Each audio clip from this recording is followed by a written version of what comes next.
महंत रामगिरी महाराज यांची सुरक्षा जी आहे ती वाढवलेली आहे। महंत रामगिरी महाराज यांची सुरक्षा वाढवण्यात आली मला माहिती सर है कि लोकसभा विधानसभा में हंगामा करना कार्यक्रमात ज्या महिला येत नाही त्यांचा फॉर्म जे आहे ते रद्द करण्यात त्यांना धमकी दिली जाते असा आरोप केला। आरोप नाही, सत्यच आहे, हे सत्यच आहे। जर तुम्ही त्या कार्यक्रमाला आला नाही तर त्यांना धमक्या दिल्या जात आहेत महिलांना। म्हणजे शेवटी महिलांना धमक्या देऊन फक्त 1,500 रुपये नाही तर धमक्याही दिल्या जात आहेत। म्हणजे ही बोनस आहे, 1,500 प्लस धमकी। काल वर्ध्यात राजेंद्र शिंगणे जे होते शरद पवारांच्या कार्यक्रमात होते ते अजित शरद पवार यांच्या राजेंद्र शिंगणे काल शरद पवारांसोबत होते, ते म्हटले की मी सभा होता म्हणून गेलो, मला पवारांचं नेतृत्व मान्य आहे। हे शरद पवारांना सोडून गेलेल्या आमदारांच्या बाबतीत जसं आहे तसंच आम्हाला सोडून गेलेल्या आमदारांच्या बाबतीत पण तेच आहे।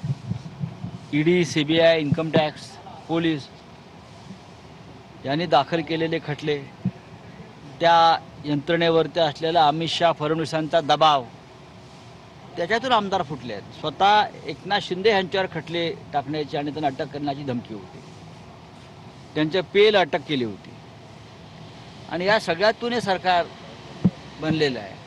त्याच्यामुळे जोर जबरदस्ती, धमक्या, खोके याचा हा संगम है। मोदी सरकार ने एक इश्तेहार निकाला है, उसमें joint director, secretary, joint secretary के 45 पद ये लेटरल एंट्री से भरने जाने हैं। नागपुर से भरने वाले हैं सब।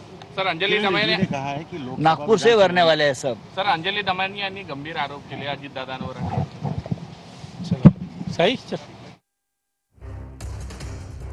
जाण्यासाठी महिलांना धमक्या दिल्या गेल्या, महिलांना 1,500 रुपयांसोबत धमक्याही दिल्या जात आहेत असा आरोप राऊतांकडून करण्यात आलेला आहे।